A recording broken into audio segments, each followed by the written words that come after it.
Fondine de lumière qui connaît tous les secrets de Merinkiel.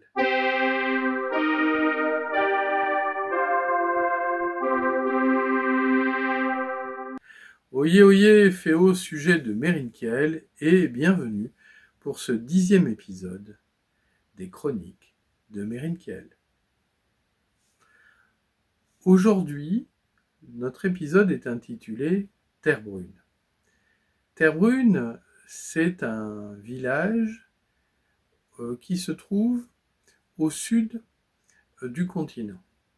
C'est à ce moment-là que on découvre que Eliumangar n'a pas totalement unifié le continent et que des communautés ont souhaité rester indépendantes.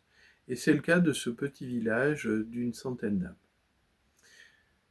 Sauf que ces indépendants, ces communautés, dont la plus grosse était celle de Tyr, a été anéantie très rapidement lors de la première éruption du Harnar il y a 2 ans. Et les armées du dragon des enfers déferlent sur cette partie méridionale du continent et détruisent une à une toutes ces communautés, adoptant une stratégie du rouleau compresseur qui est liée à l'âme noire de ce trône déchu et également à son dessein qui est d'éradiquer tout, de tout recommencer, de faire table rase du passé pour créer un monde nouveau. Et c'est vraiment le seigneur de la destruction et de la peur. En cela, il adopte extérieurement une stratégie qui semble plus primaire que celle du serpent des nuées. Mais il ne faudrait pas s'y tromper, car c'est véritablement un esprit d'une intelligence redoutable qui dépasse très largement l'intelligence humaine. Mais en tout cas, extérieurement, c'est ce qui semble une stratégie faite de lenteur, qu'on pourrait qualifier dans des termes contemporains de chinoise, par allusion au jeu de Go, où en fait il s'agit d'asphyxier, d'étouffer complètement, d'entourer son adversaire et de le priver de toutes ses ressources. Et c'est ce à quoi va s'employer Ahriman et toute l'armée de diablotins qu'il a généré pendant des siècles et des siècles avant de se révéler lors de cette éruption il y a 2 ans. Alors, mais revenons à Terre Brune.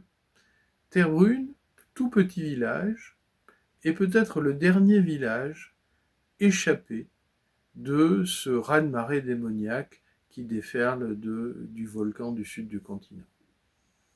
Alors pourquoi ? On le devine un peu dans ce chapitre 10, et ceux qui sont peut-être plus intéressés par les détails de la saga pourront aussi lire le conte Kyria de Terre Brune que j'ai publié dans le grimoire de Kyria, et qui raconte la venue de ce vieux magicien, Kyria, dont on ne sait pas grand-chose, si ce n'est qu'un beau jour il arriva dans ce village où peu d'étrangers étaient les bienvenus pour y résider. Pour venir, oui, une bonne auberge, etc. Mais pour y résider, les gens étaient plus méfiants. Et pourtant, il était devenu le guide spirituel de la communauté. Alors, le passage s'ouvre sur un autre personnage que nous découvrons, qui se cache des diablotins, car enfin, l'armée a trouvé ce village. Et cette jeune femme, du nom de Guéria, sera l'une des héroïnes principales de la saga. Elle se trouve en compagnie de plusieurs enfants, qui finalement s'avéreront être 13 enfants, dotés d'un potentiel magique très important. Et on devine que ce village a été protégé essentiellement grâce à la magie de Kyria. Je mettrai à la fin de cet épisode une chanson que j'ai écrite qui s'appelle Le lait de Guéria, et dans laquelle, si vous êtes attentif aux paroles, vous apprendrez peut-être d'autres éléments du passé de Kyria que je n'ai pas encore révélé dans la saga. Toujours est-il que Kyria, que l'on pensait mort dans la mesure où le village est détruit, a réussi à utiliser ses dernières forces pour protéger sa hutte magique derrière un charme d'illusion auquel met fin Guérilla par des paroles en langue sacrée qu'on retrouvera plusieurs fois dans la saga, et au Watu, et qui permet d'apercevoir, de dévoiler la vérité. Kyria va lui révéler que l'enseignement qu'il lui a donné en tant que tuteur et également professeur pendant toutes ces années, puisque Kyria en fait a recueilli Guérilla échappé d'un incendie. Alors ça, vous ne le lirez pas dans les Chevaucheurs du Vent, mais dans le conte Kyria de Terre Brune. Guérilla est élevé donc par Kyria, et il lui a enseigné tout ce qu'il y a à savoir en matière de connaissances. Lorsqu'elle était enfant sous forme de comptine, et d'ailleurs elle s'en souviendra dans les épisodes ultérieurs, et également la magie.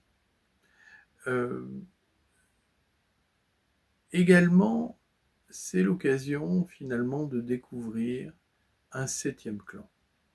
Je vous ai dit que dans ce royaume, il y avait 6 clans magiques qui étaient représentés à la cour d'Eliumangar.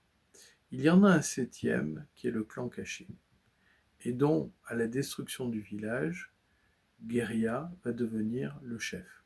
Et d'ailleurs la seule adulte, puisque les autres membres du clan caché sont ses 13 enfants qui vont la suivre dans son périple, qui va débuter dès ce chapitre, alors que la jeune magicienne va essayer d'échapper à cette armée du Harnar qui ravage le continent. Il y a dans la hutte de Kyria tout un bric-à-brac d'objets, d'ustensiles les plus divers, et il sera question dans un chapitre ultérieur de trouver le joyau du clan caché. Alors je ne vous en dis pas plus, car je ne peux pas tout vous dévoiler dès le début de ces chroniques, même si nous sommes déjà à la 10e, mais donc vous pourrez apercevoir beaucoup de choses dans ce début de finalement le cycle de Guérilla qui intègre la saga. Après celui des 3 princes, nous avons celui de la jeune magicienne qui deviendra, allez, ça je vous le dis, l'aîné des Chevaucheurs du Vent. Encore vous reste-t-il à découvrir ce qu'est véritablement l'ordre des Chevaucheurs du Vent et pourquoi cette jeune fille de 20 ans sera l'aînée des Chevaucheurs du Vent. Et ça, je vous le dévoilerai un peu plus tard. Ainsi s'achève cette chronique un peu plus courte que d'habitude et qui sera prolongée par le lait de Guérilla que vous entendrez à la fin. À très bientôt pour un prochain épisode, la semaine prochaine, le 11e déjà.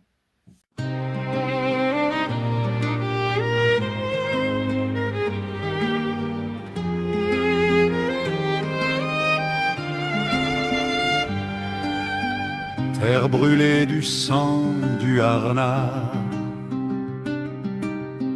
lac expulsé de l'antre du mal, démon jailli de la griffe du trône, dragon immense né d'un cauchemar. Terre brune était mon village, celui qui me donna la vie. Et ma famille me prie, m'attribuant une mission dans cet âge. S'entame dans les replis de la vallée,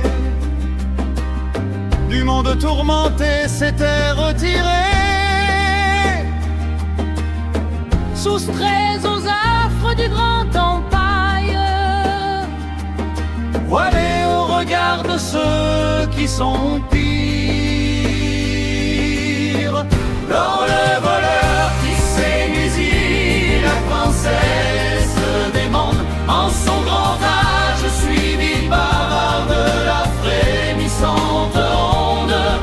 jusqu'au cœur de notre refuge, muet en vieux sage, le transfuge.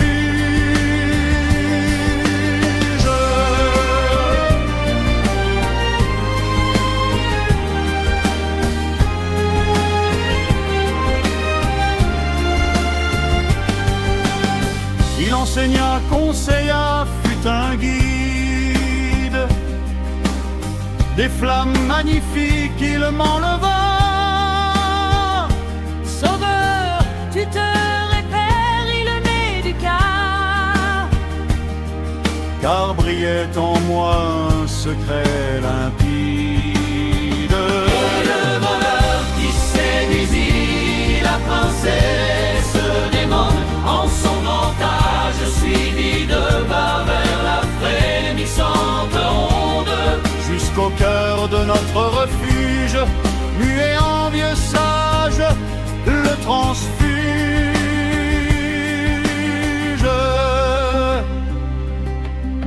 Mais la malemort en habits de démon le trouva dans sa hutte en un râle ultime. Et l'agonie lui insipira ce qu'intime. Sauver ce qui sera devint ma mission. lors le voleur qui séduisit la princesse des mondes, en son grand âge suivi bavard de la frémissante onde. À ma suite, 13 enfants prodiges et un phénix échappé des alphas franchirent chemin qui ne mène nulle part. C'était le clan caché, vous dit.